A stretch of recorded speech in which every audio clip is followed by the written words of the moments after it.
So you are ready to start that packaged food business. You have a dream, you make something amazing, and that all those nagging voices in your head that whether you should do this or not are saying yes. So now you're wondering, how much money do you need to bring to the table? For the best packaged food advice, subscribe to this channel, Food Business Success, and click on the little bell to be notified every time I post a new video all about topics related to starting a packaged food business. You make something absolutely delicious that all of your friends and family tell you that you should turn this hobby into a food business and make some money off of it, right? So you think to yourself, maybe I will, and now you're wondering how much that's going to cost you. Watch this video to the end to get my 3 estimates, and I'll tell you how I get those estimates as well. I'm Sari Kimbell. I'm the founder of Food Business Success, and I have helped hundreds of food business entrepreneurs start and grow profitable food businesses. It's my mission that you do not start an expensive hobby, that you start a profitable food business. I would love for you to comment below about what type of food business you are thinking about starting. It's so fun to hear from viewers about what they're doing. So the first question that I would actually ask for you to think about is whether you are cut out for starting a food business. Before you start putting any money into it, you need to know that this is going to be hard work. So I encourage you to check out my last couple of videos ago. I did a video all about whether you should start a food business and really understanding what it is that you're getting yourself into.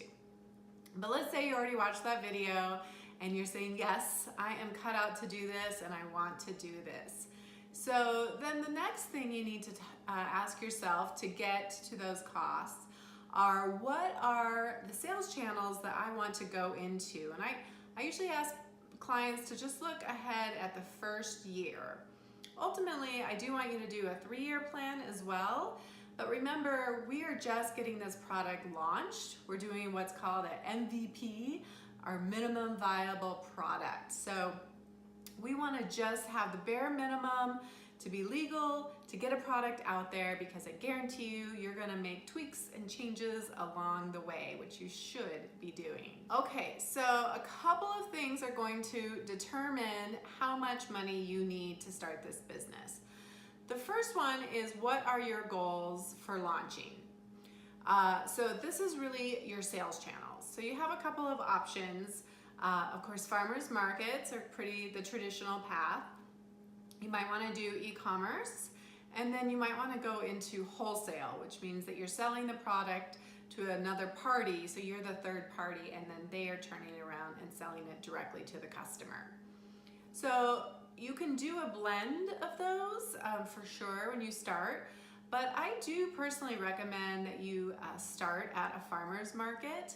I think that there's a lot of value at getting direct customer feedback about packaging and pricing, and getting you talking about your product and telling people why it's so amazing and why they should buy it. The second thing that you need to know is the type of product that the one that you're making falls into. So there's various categories that are going to determine how much money you're going to need. So the first one would be, does it fall into cottage food? So many states do allow you to sell certain products that you make in your home, and then you can sell them directly to the consumer at farmers markets, and some even allow you to do e-commerce, but it is restricted to just your state. But I always encourage people, especially if this isn't your primary job, this is going to be a side hustle to start out, that if you can do cottage food, it is definitely the lowest cost to entry. It's going to have the fewest barriers. So do consider that as an option. It's a great way to get started. So cottage food would be the first kind of category that your product might fall under. And then you have 2 other categories under there. So you have what's called potentially hazardous food, and then you have not potentially hazardous food. And then, so potentially hazardous might be anything that has dairy or like a raw dairy product, something that's not going to be shelf stable, like a refrigerated salsa would be an example. And then if you do add meat to something, you kind of add a whole other complexity because now you bring in the USDA as well. So there's kind of subcategories under that. And then under not potentially hazardous food, there's also subcategories, but this is going to be your shelf-stable food items for the most part, or frozen, something like that. But you're also going to have kind of just general, not potentially hazardous, and then you have something that you have products that fall under what's called process authority, and those are typically acidified foods, seafood, juices also fall under that category. But generally it's the people who are making sauces like barbecue sauce and ketchup, marinades, or pickles is kind of the main one as well. So you're gonna have some subcategories under not potentially hazardous.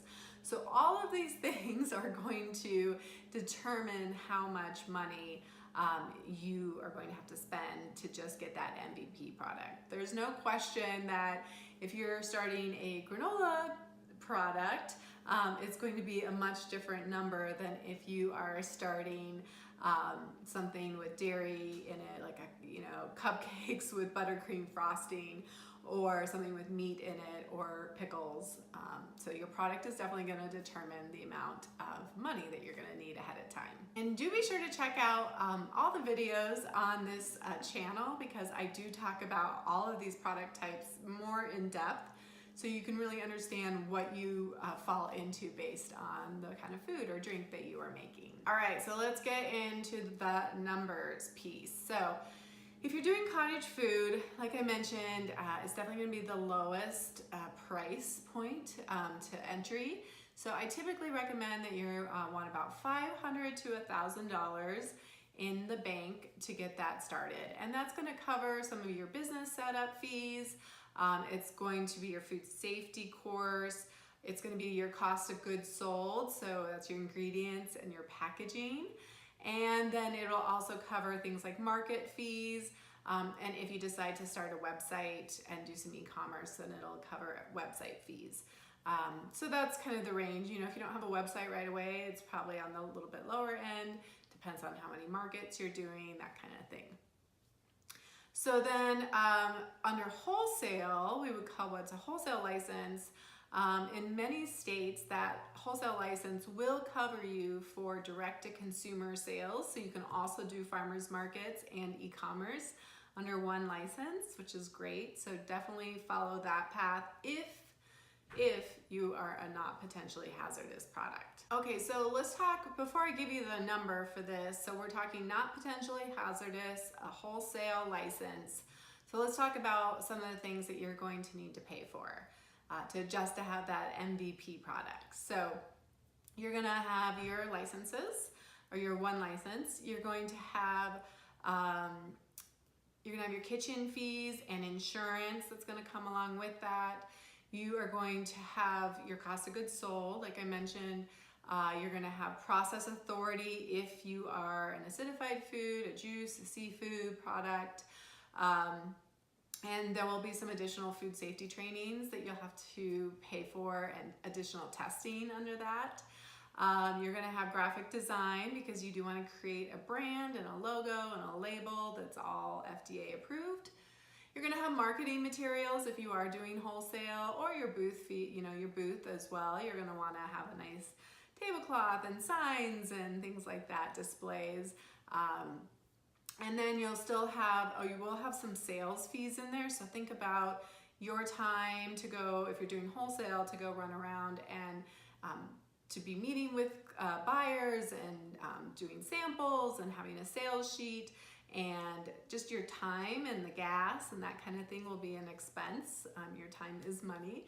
And then of course you'll still have like market fees if you're doing a farmer's market. You'll have website fees if you're doing e-commerce and setting up a website. So I usually say in the range of a minimum of $2,000 up to about $4,000 to just get that MVP.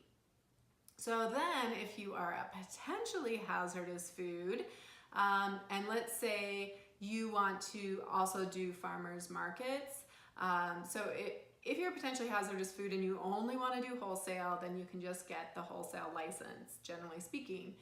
However, if you are potentially hazardous food and you want to do farmers markets or any kind of direct to consumer, you are going to need to get a what is often called a retail food establishment license.